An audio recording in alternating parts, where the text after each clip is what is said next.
there are, in children in particular, there are really two types of what we traditionally call nightmares. There are the nightmares that we as adults experience, which are these dreams of a narrative structure that are unpleasant.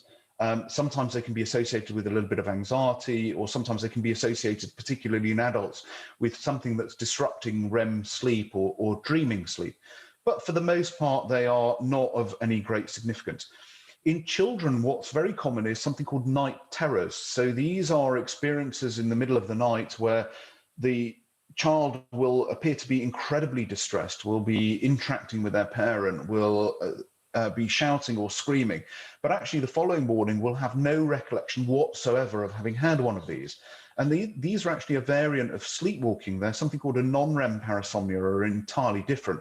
They're incredibly common in childhood. So if I'm a parent with a child that has night terrors, is there anything I can do to help? Yeah, absolutely. I think the first thing is to remember that actually these night terrors are much more distressing for the parent than they are for the child.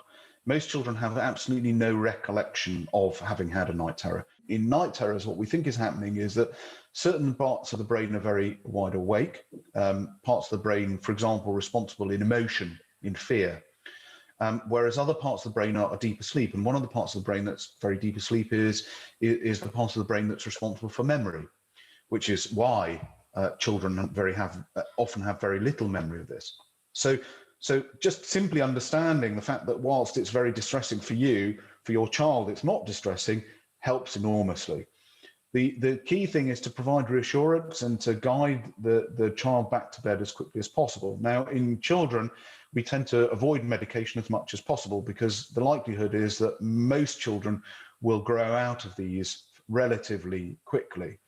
There are some things that can be done. For example, if somebody is having very regular night terrors that is causing a huge amount of disruption, which is called anticipatory awakening. So if you know that your child is very likely to have a sleep terror at, say, midnight, then briefly waking them about 20 minutes before midnight is actually a very useful way of trying to prevent that, because what that does is it disrupts their first or second period of very deep sleep, and hopefully will have some impact on the likelihood of this arising.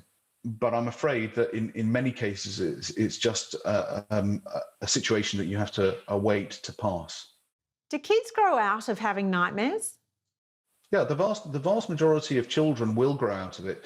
These kinds of phenomena of extreme sleepwalking, of night terrors, of sleep eating, these other conditions called non-REM parasomnias, really only persist in about 1 to 2% of adults. So for the vast majority of children, they will disappear, never to resurface.